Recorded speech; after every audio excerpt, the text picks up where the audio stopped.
United We Om is a 501c3 nonprofit sharing accessible yoga and meditation with trauma-impacted and under-resourced communities.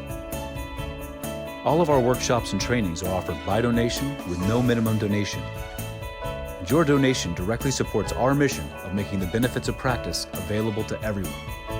Thanks to supporters like you, we've continued to provide practice virtually throughout the pandemic. Learn more and support our work at unitedweom.org. Thank you.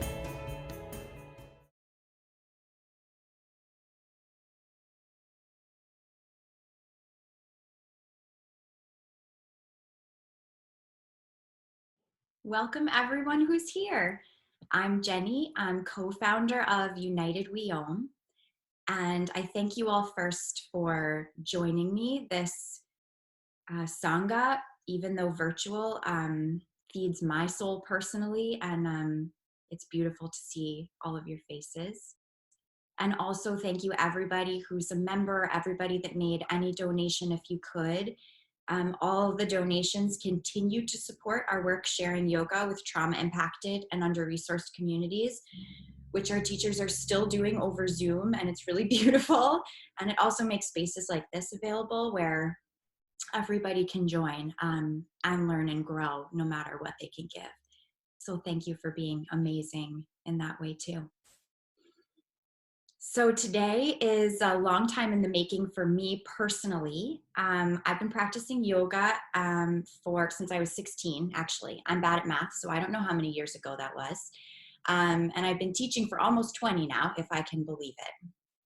My journey with breathing has taken me all over the place with it, to the point that I felt that now was a moment that I was ready to simmer together my thoughts, ideas, and practices around it and start to share that, since it's really, really at the core and essence of the work that we do as an organization in terms of understanding what's healing about yoga and meditation for all humans, but particularly for trauma response, stress response, anxiety, depression, a lot of the things that are very common now in our modern society. So a little tiny bit about me. I first started practicing yoga with teachers that were based in Ashtanga tradition. So the Ujjayi breath would like deafen your eardrums from like how loud it was in the practice rooms. And that was kind of my first understanding about like what that breathing was supposed to be. Then as I practiced and I taught, I definitely journeyed into the spiritual materialism portion of my relationship with yoga, where I was like, I want to learn all the fancy names, all the fancy things that make me feel all the fancy ways. And so then, it was more about like, oh, I can teach this one, I can teach that one, and all of that. And when I took a step back from teaching, it kind of paired in a moment of my life where I did have an enormous amount of potential for stress and anxiety. And at that point in my life, I gave myself irregular heart rhythms, heart palpitations from stress, which was the big Ganzamacher at the heart center in the hospital told me, this happened to me in medical school, he said, you're stressed.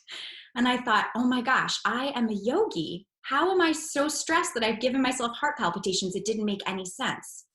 And that was where I started to begin to analyze what my breathing really was, and if just breathing deeply was actually the medicine, or if there was some other part of it that I was missing.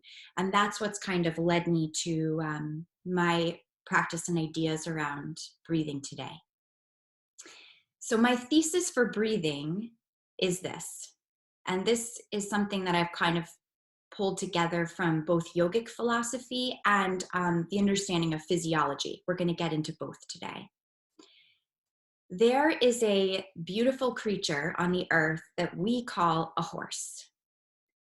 And nod your head if you have ever ridden a horse, seen a horse, stood close to a horse, watched a nature channel about a horse? Good. Lots of head nodding. Okay. So I think horse, this thing we call horse, is a really great analogy because we know it in many ways as its wild form, its free running on the plains form, but we also know it in many other capacities, how we've intersected with it. So if we can imagine ourselves and a horse as a team together, to me, this is a good way of thinking of our minds, ourselves with a small s, and this idea of consciousness, that which we all are, our primordial, wild, unfettered selves that live inside of all of us.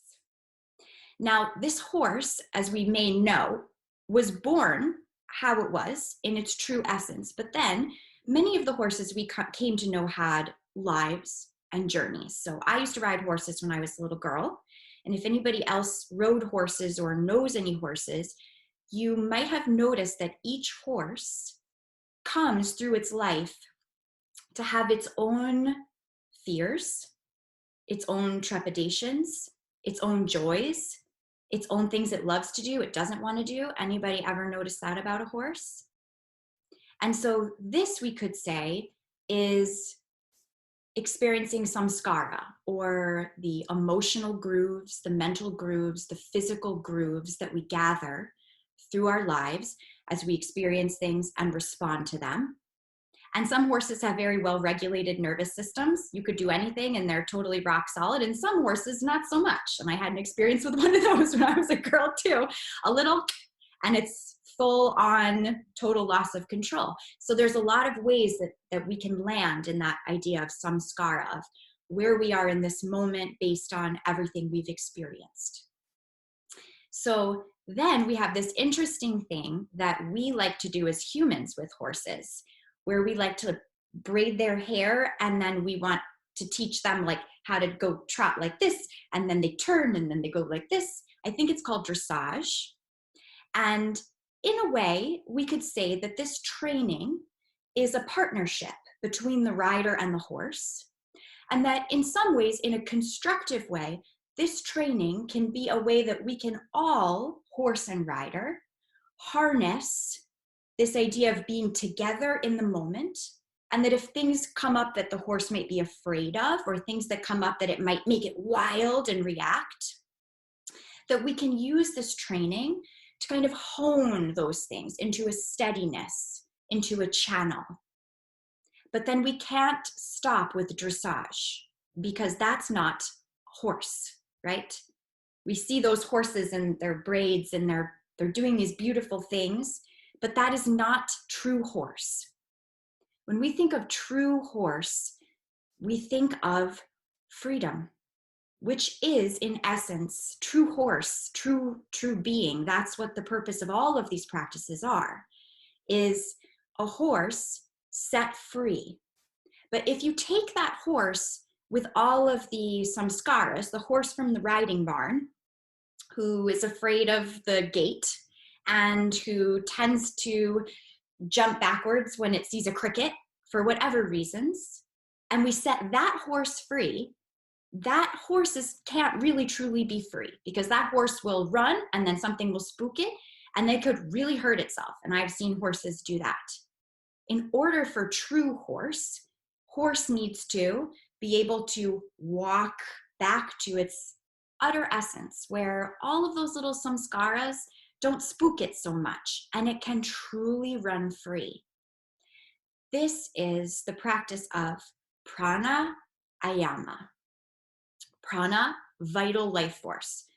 We talk a lot in United We Om about all consciousness and how everything manifest is coming out of all consciousness, our beings, ourselves, everything physical, but also our thoughts. Prana is that building block. It is that consciousness, both large and unmanifest, and consciousness manifest. It's all prana. So it's almost like going beneath that Purusha Prakriti conversation that we have a lot here together. And Prana within us is not just our breath. It is, like the quantum physics shows, the very energetic soup that we are when we go even beneath the level of the atom. But yoga acknowledges that one way that this energy comes in and out of our body and fuels us or causes us to be depleted is through our breath. Prana, energetic building blocks of all that is. Ayama, so interestingly, ayama kind of has two different ways of being looked at. And I think the answer is probably to put them together. That's the way I'm thinking about it. So ayama, a lot of us here can mean to restrain, to lengthen, to shorten. It can have so many different meanings in terms of this conversation. To me, that's ayama 1, dressage, right? We take the horse together, horse and rider, and we learn to do dressage together. Lengthen, shorten, widen, move here, move there, this way, that way, pause. But ayama, yama, also means unrestrained. And to me, that's where we're headed after dressage, is horse is whole, rider is whole, together as one. They can just fly out into the plain and be free and unfettered. So the practices that we're going to begin with today in just a moment are going to be practices geared more towards being and less towards doing, which can be a challenge for many of us. And we're just going to try and contact, like, where am I in my breathing pattern and my mental pattern in terms of my samskaras, in terms of where I hold mental, emotional, physical tension in myself. In week 2, we'll move into a little dressage together with our horse, with our prana inside of our body. Rider, chitta, consciousness, and horse, prana, together in Yoga Sutra 1.2, right away. The mind and the thoughts are linked, and when the breath is steady, the mind is steady, and when the breath is wild, the thoughts are wild. So we do dressage in week 2. And then in week 3, we'll try and kind of start to find a place where we can dressage a little and then set it free. And then dressage a little and set it free. And that is a journey that all of us will work on for the rest of this lifetime, if we choose to. So that is the yogic symbolic journey. And there's a few things I want to drop in about anatomy and science and how those things couple together with what yoga speaks to. So the breath is intricately linked to our nervous system. And especially the autonomic nervous system is something we talk about a lot. I will just say that if this is something you don't know a lot about and you want to learn more, Matt did an excellent talk that's banked in the recordings on the ancient nervous system. It's 2 hours and it's like everything you could ever want to know about what I'm going to unpack very briefly here. So that's there if you want to go deeper. But what I'd like to speak about now is this idea of our sympathetic, parasympathetic, and how it relates to our breathing.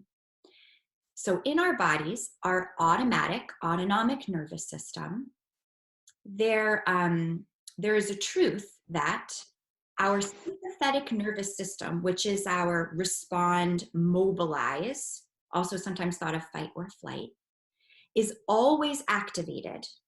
It is like a car we are driving, and the gas pedal, sympathetic, is always down.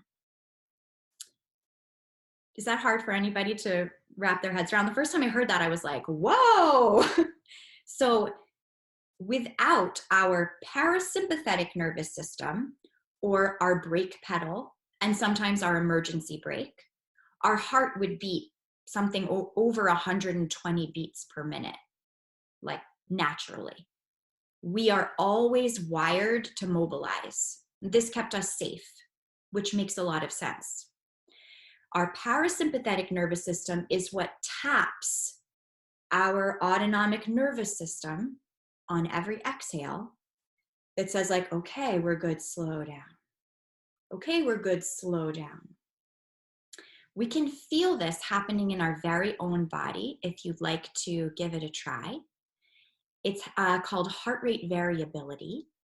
And what you can notice from your heart rate variability is how our breath interacts with that system, which is the basis of our regulation, meaning stress response happens, we respond, mobilize, fight, flight.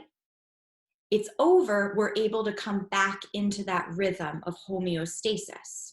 What happens in trauma, stress, and results a lot in anxiety and depression is that we get used to foot on the gas and we take our foot off the brake pedal. Our brake pedal is kind of tapped irregularly or almost not at all. And that leads to this constant chronic state of mobilization that's really damaging for our bodies. So we'll check in now, and then at the end, after we've breathed, we'll check in again.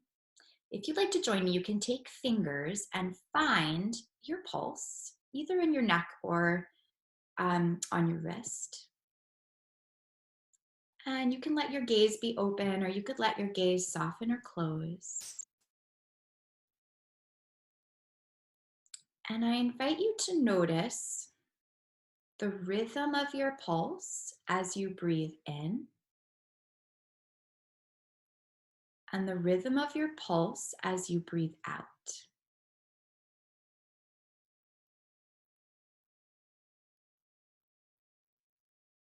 Notice if the rhythm of your pulse changes between your inhale and your exhale.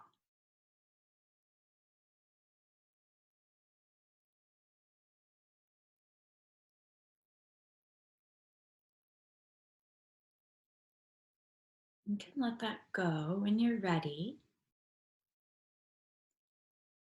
So some folks might notice that the rhythm of their heartbeat accelerated slightly on the inhale and decelerated slightly on the exhale. If you'd like, you can give me a wave if you experienced or give us all a wave, acceleration on the inhale, deceleration on the exhale, faster on the inhale, slower on the exhale. That's a sign that our nervous system is in good regulation. When we inhale, and we'll see this in a minute, our diaphragm contracts, moves down, it squeezes this magical nerve called the vagus nerve, which you can hear about in Matt's talk. And that causes our heart rate to accelerate slightly. It activates the sympathetic nervous system. As we exhale, if we can release our diaphragm, if we can, which is where we're going next, it loosens its grip on that vagus nerve, which runs right through the center of the diaphragm. That taps the brake pedal of the parasympathetic nervous system, and our heart rate slows down. The wider of a distance you have between the quicker beat on the inhale and the slower beat on the exhale, the more resilience and regulation you're working with in that moment. It changes hour by hour, depending on what we encounter. If you found you had very little fluctuation in your heart rate, that's totally okay. That might mean that in this moment, you're experiencing something where you're more in a mobilization place and that your parasympathetic is not engaged right now as much. And hopefully by the end of this hour, we'll have done some breathing and we'll check again. And you might notice that there's more variation there in your heart rate variability. I also invite you in between this week's session and next week's to check your heart rate variability while you're at work, and then check it when you're at home, and check it before you go to sleep, and notice what those moments are that are triggering perhaps a breath pattern that brings us into stress response. Any questions? I know I'm going like a railroad train. It's 1 hour. We're steaming through. I should have mentioned that if you see this chat or the participants, you can raise a blue hand, which is something neat. You could do that, or you could just give me a wave if you have a question. We're good. All right. This group is breathers. We're good. So the next thing I'm going to do is I'm going to share my screen and I'm going to show you my artistic rendering. No joke, it's mine.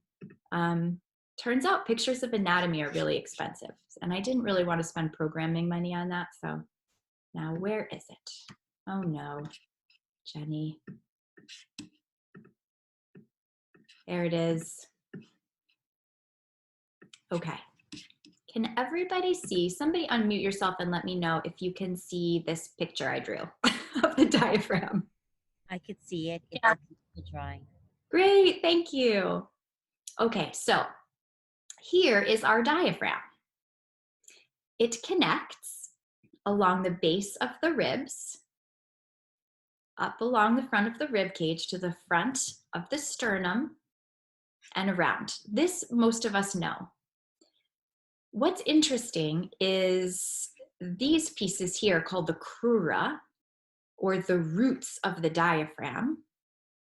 These parts of the diaphragm connect down to the lumbar spine, and their sole purpose is, as they contract, it helps to pull the dome of the diaphragm down as you inhale. So what happens is the crura here contract, and it begins to pull the dome of the diaphragm down, which comes down into about an evenness, a flatness. What that does is it decreases the barometric pressure inside of our thoracic cavity, and that causes air from the outside to flow in to our lungs. On the exhale, these crura start to relax. The diaphragm begins to ascend back up towards the lungs, and our abdominal muscles engage in order to help our body press out the rest of the air in our lungs. So what's happening is a dance, a rhythm of diaphragm contracts, crura contracts, pulls it down. Belly has to soften in order to make space for all of the organs in our body that have to kind of come down to make space for that inhale, for the breath to come in. As we exhale, our abdominal muscles engage as the diaphragm relaxes, and that is what helps press the air out of our lungs. So in a way, we don't breathe, our body breathes us, which I think is a lovely way once we walk into the breathing exercise. For me anyway, breathing always felt like it was in my nose and it was like in my throat, and it caused a lot of tension. But now we know what happens is this beautiful dance of contraction and release in the muscles of our body. All right, so the other piece of this are our lungs. Jenny, artist rendering number 2. Nope, that's not it. Aha, okay. Can you see the lung and diaphragm? Blue is the lungs. Red is the diaphragm, and my son asked me why this one was all kind of brown. And I was trying to show that this was at the back. So this is darker because it's supposed to be towards your back, connected to your lumbar, and this is the diaphragm around the front. So something to note here is how high our lungs are. And in breathing and in yoga, a lot of the time we focus a lot on the belly, but it's important to notice that where air is actually moving into, the eyes of the lungs, or what we call, is actually up here at the center of our clavicles. And so all of this space is the space that fills with air. And the expansion that we feel in our belly is actually our diaphragm contracting, moving down, which presses some of our internal organs down and causes a feeling of filling our belly. But this is an image that we'll take with us into our breathing practice as well. And as we can see from that drawing, our lungs and our ribs actually expand upward and outward, What we feel as downward expansion is the diaphragm and the pressure of our organs moving down. So this is the anatomy of how, when we breathe, we breathe. How are we feeling about this? Good? Okay, yeah? Okay. So there are some other portions of anatomy that are super duper interesting. I'll just drop them in. One thing that I learned recently is that, speaking of sympathetic, mobilization, parasympathetic, rest, digest, bond, the lower lobes of our lungs have more receptors for the parasympathetic nervous system, rest, repair, bond. The upper lobes of our lungs have more of the sympathetic fibers in them. And this makes sense because we can think of, if there's something that we feel afraid of or danger, where do we begin to breathe? High and shallow, up into our upper chest. The reason for this is our body is trying to oxygenate itself because it thinks we might have to like lift something really heavy or run or fight. So it makes sense that sympathetic nervous system is connected to upper lobes of lungs and air that flows there. The problem is that most of us habitually never find a way to breathe into the lower lobes of our lungs. So what happens is twofold. One is we chest breathe, shallow and high.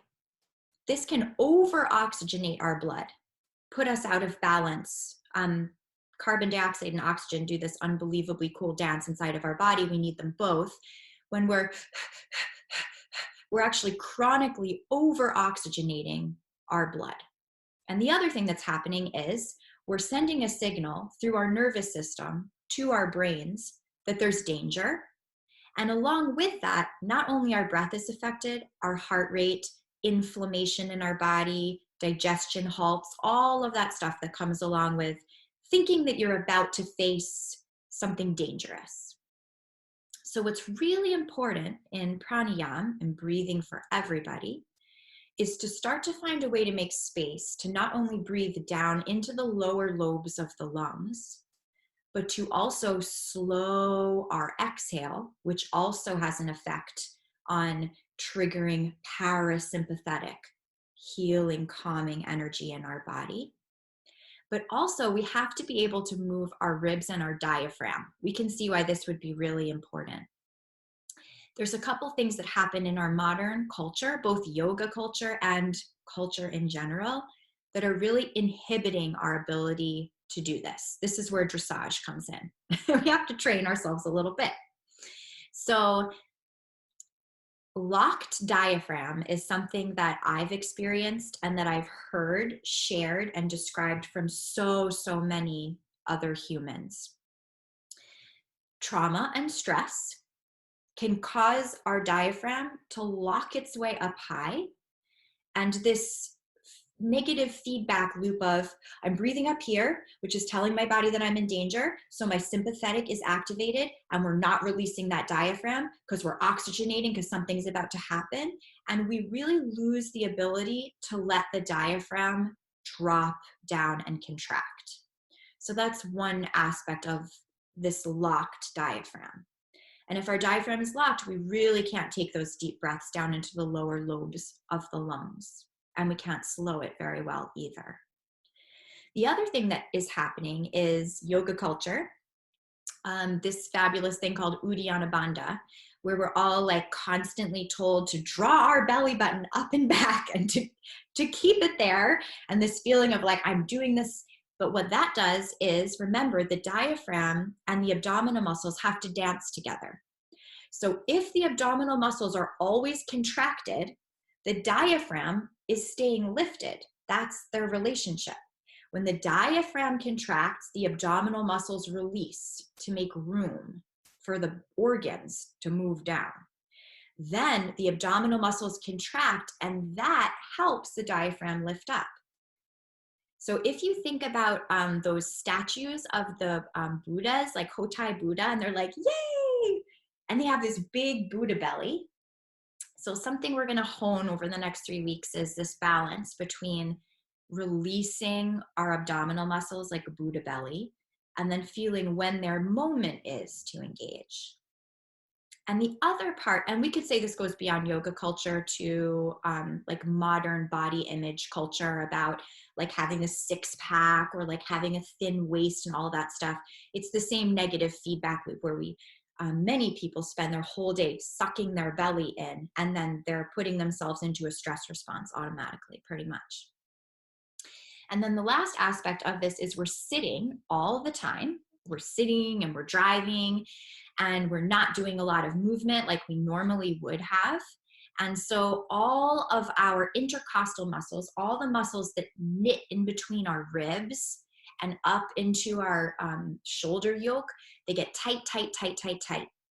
And the thing about the rib cage is it moves out and up and down and in order to make space, lung capacity.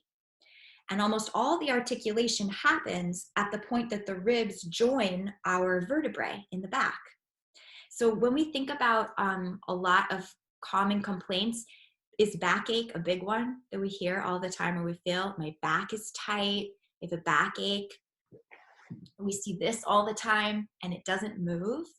And that inhibits the movement of our ribs. And so even if we want to really work with our diaphragm and let a big breath come in, we're meeting resistance in the muscles of our ribs and shoulders, and that is hampering our breath. So those are like the muscular dances that are happening that could enable us to lengthen our breath. And then the last thing is mouth versus nose anatomically. So I just read this whole really interesting book. Half of it was about mouth breathing and how when we breathe through our mouths, which is also something we do when we feel stressed or when we're having traumatic response or anxiety or panic. Again, it's our body's way of wanting to oxygenate quickly our body, right? But what happens is that when we breathe in through our nose, the first thing it does is slow our breath. We could all try that now. Let's breathe in and out through our mouth. In and out through our nose.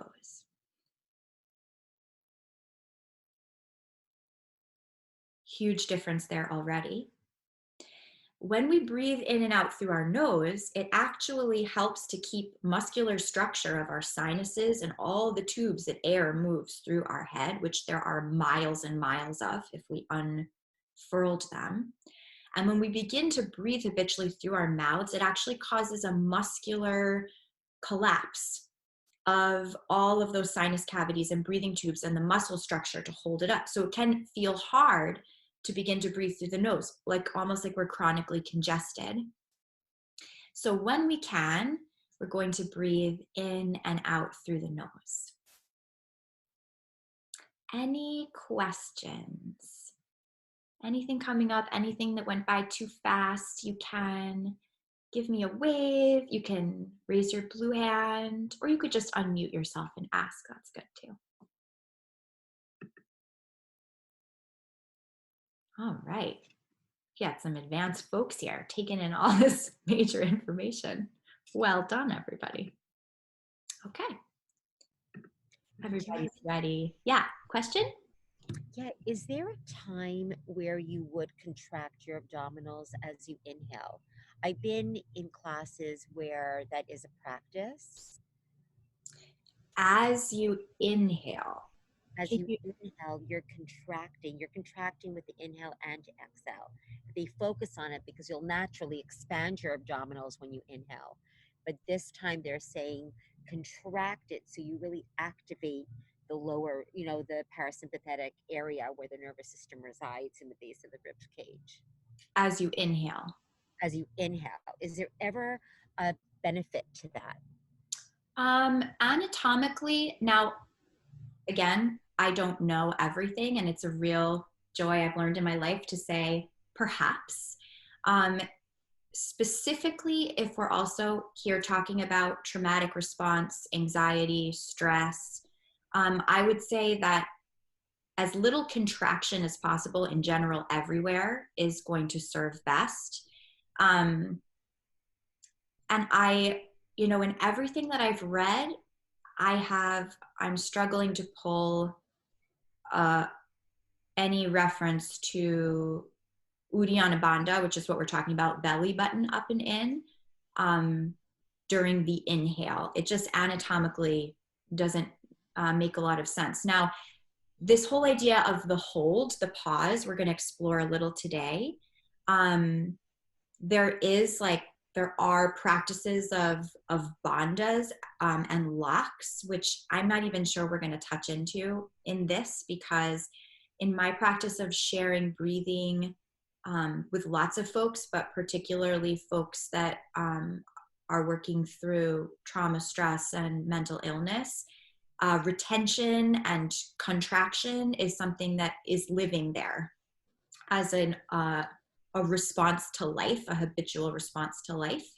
So I think for really everybody, an ability to do less and be more is where we can really find some fertile ground. We're very good doers, that's the thing, especially in yoga. Like we like to do, we want to engage, we want to do something.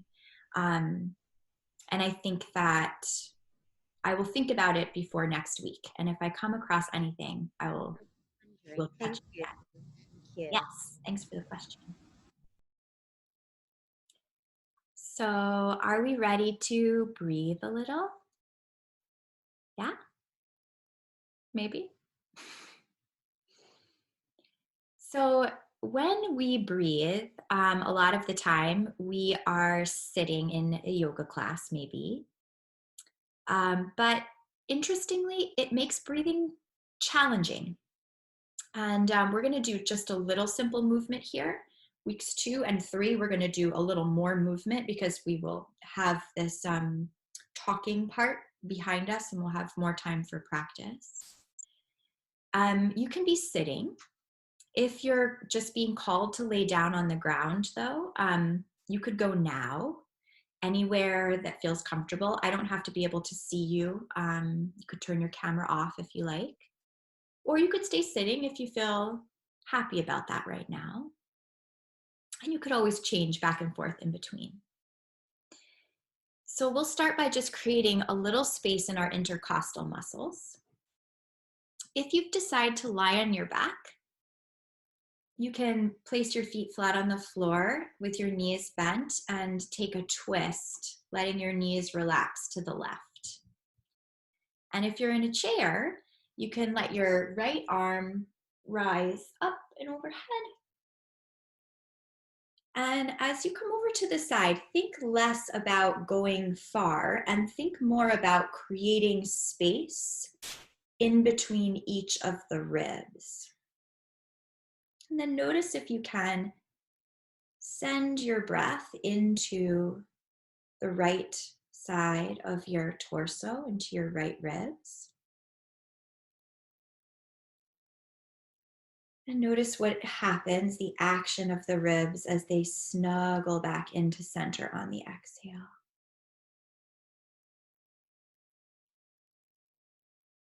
And then if you were on your back and you were in your twist, you can slowly gather back to center. If you're seated, slowly let the right arm come down. We'll all pause through the midline and observe any difference in sensation of space or breadth between the right side and the left side of the rib case. And then we'll move to the other side. So you can take the knees to the right for the twist this time, or arcing left side of body. And then noticing, sending the breath perhaps into the left side and observing movement as the ribs move up and out. and in and down.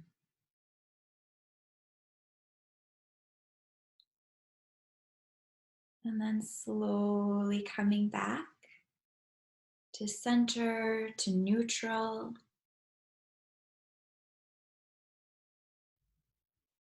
And so the other movement that we're going to do today is we're going to try and find some space and freedom in the neck and the throat. So you have this beautiful U-shaped bone here under the chin called the hyoidal bone.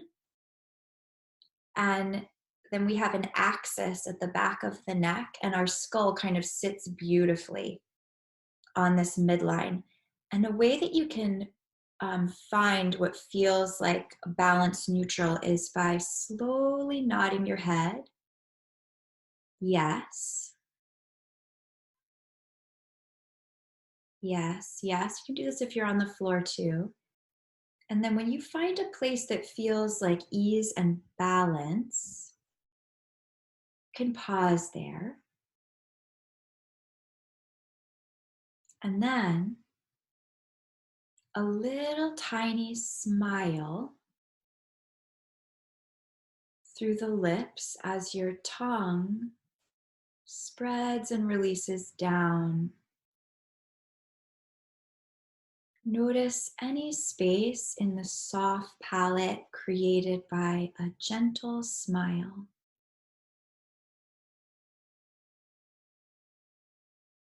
I'm just going to do a little body mapping now from seated or reclining. Notice feet and legs. You sense where they are in space. Can you sense any area of feet, legs, or hip joints that might be holding on? Little pocket of samskara, little pocket of habitual, physical or emotional holding. And you could ask that place to soften, or you could adjust that leg that you've now noticed is slightly turned out or not quite neutral. And if it goes, it goes. And if it doesn't, it's okay. And then notice foundation. So sometimes if we're on our backs, foundation is the floor beneath us. If we're seated, foundation is where our seat meets the support. See if you can allow your body to work with gravity, to get a little heavier, a little more grounded into your foundation.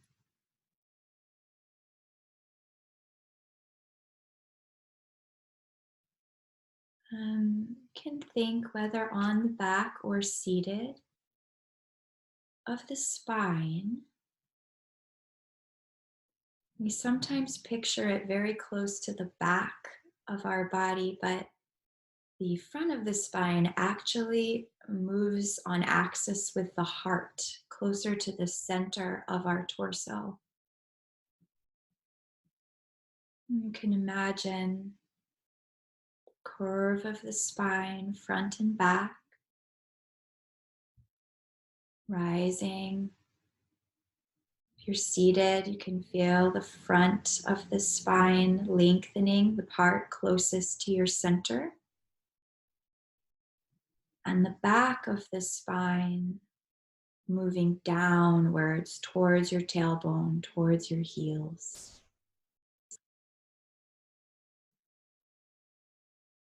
Notice where the shoulders are in space, front shoulders, back shoulders. See if you can invite any ease of the shoulders down, away from the skull. Upper arms, lower arms, the caves of the arms. mapping where they are in space, noting if one feels higher than another.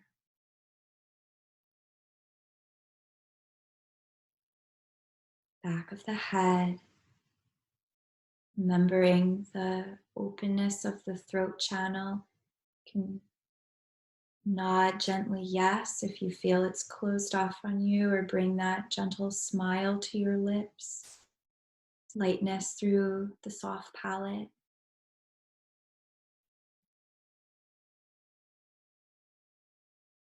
Eyes soften, nostrils soften. Imagining nostrils relaxing down towards upper lip. Remembering diaphragm moving as breathing, not nostrils gripping. Lips soften. Teeth slightly apart. Tongue relaxing down and broadening in lower jaw.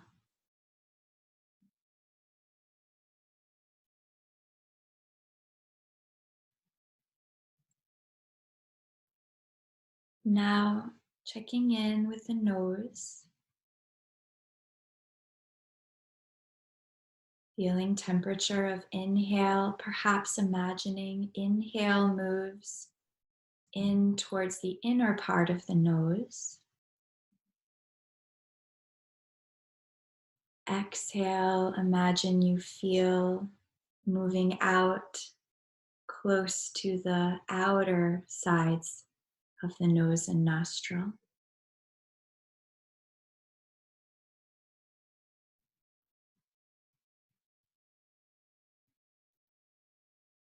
And now we'll notice the qualities of the breath.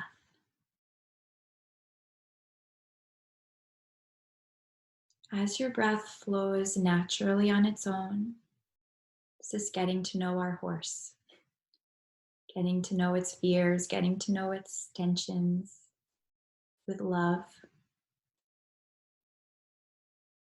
Become curious about the length of the breath, the first quality of the breath we'll note. You can count perhaps the inhale, count the exhale, and just note what that is in this moment now.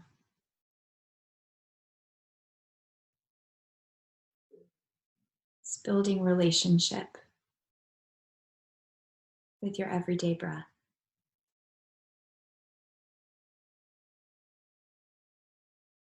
You may notice as you draw attention to the breath, it naturally lengthens or not.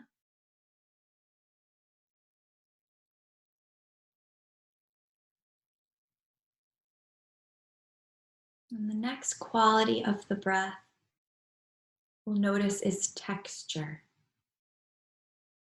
We'll begin with the inhale. As the diaphragm contracts down and breath fills our lungs, each time notice what the texture of the breath feels like. This could also reflect the movements or tensions in our body responsible for the breath. Does it feel choppy, smooth? Does it tremble at a point? Does it feel tight? Does it feel broad?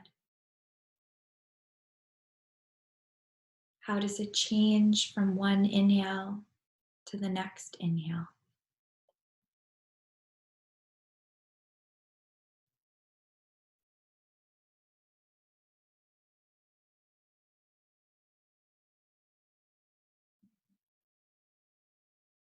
Just getting to know your inhale. Approaching lovingly and calmly like you would a horse you didn't quite know.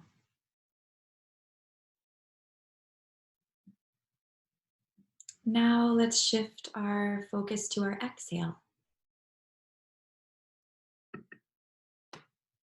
Noticing the texture of your exhale. Does it catch? Is it smooth?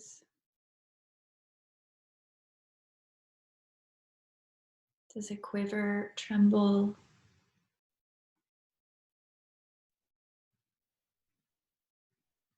And also, any thoughts, any feelings, or images, anything that comes along with your exhale.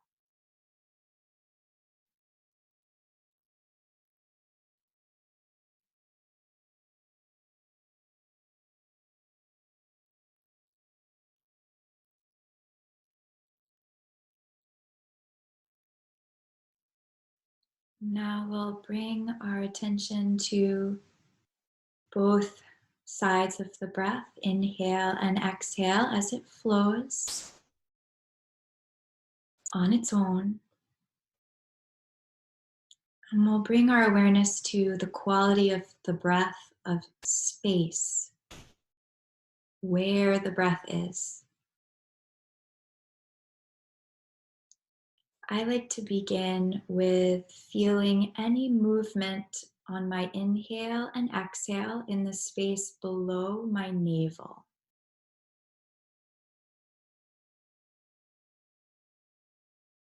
Noticing space as you breathe.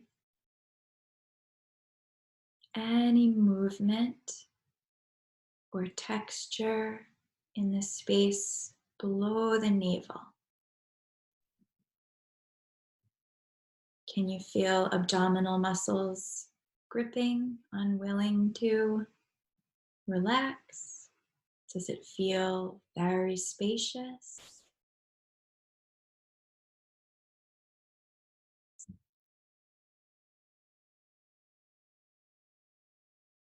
Now, by simply bringing your awareness to the space above your navel, solar plexus,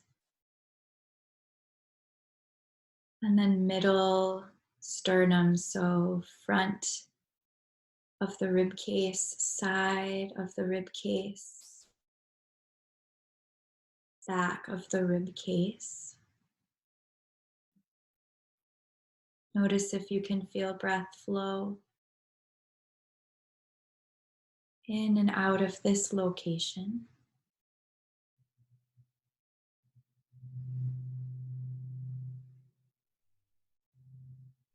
And what does the breath feel like in the center of the chest and the rib case?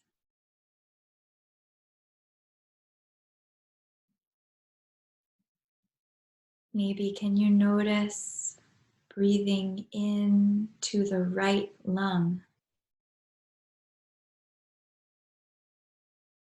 and out of the right lung into the left lung,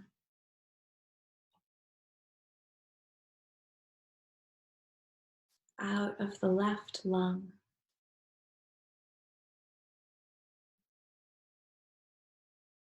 Allowing your attention to travel up to the eyes of the lungs, which we can imagine rise up and cap right in the center of our clavicles. And we notice what the breath movement feels like in our upper lungs and our shoulder girdle.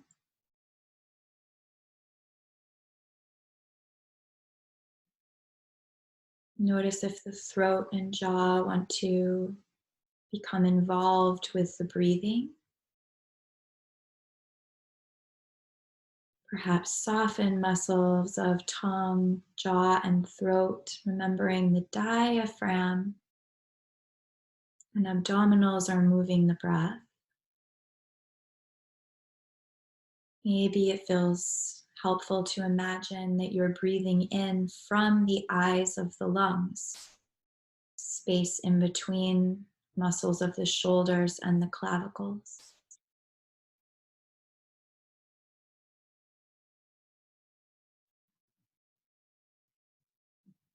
Gentle smile on your lips.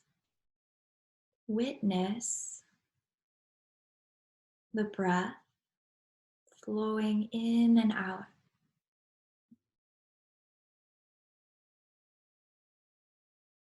As you witness the breath, releasing doing, letting the horse be the horse that it is, loving it for the horse that it is. You may notice, or you may not, a quality of pause or rest. You may find that if you wait for the body to inhale, that there is a brief pause at the end of the exhale before the beginning of the next inhale. You may find there's a brief pause at the top of the inhale without doing. If it's not there, that's not the horse today.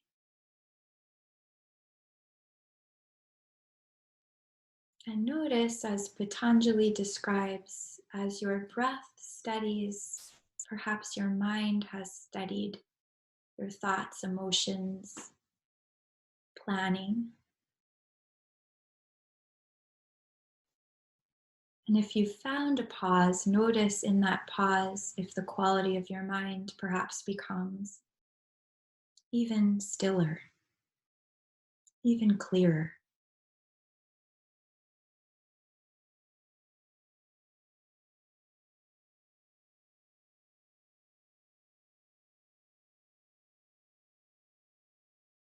And now, with this intimate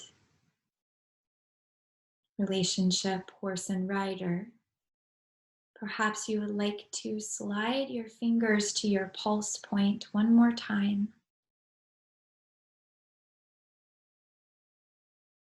And allowing your horse to be as it is, just notice the relationship between the beating of your heart and the movement of your breath and the clarity of your mind.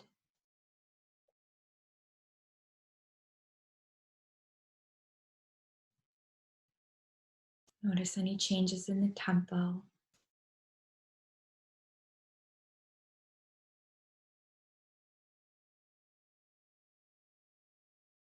And then when you're ready to let that arm, that hand relax down, you can slowly let your gaze open if your eyes were closed.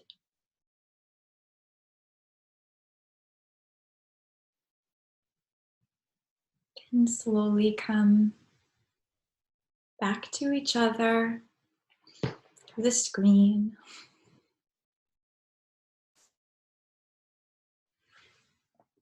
How's everybody? Did you bond with your horse? Did you learn about your horse? Awesome. So it's 12:02. I always like to honor time.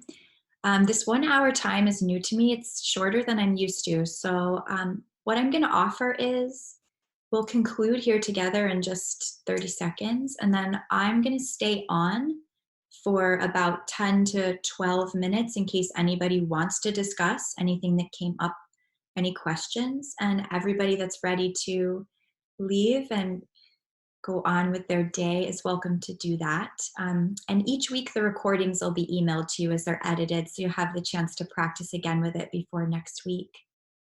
So before we officially end, today I want to thank you all for being in this most important and intimate work of finding your relationship with your true wild self.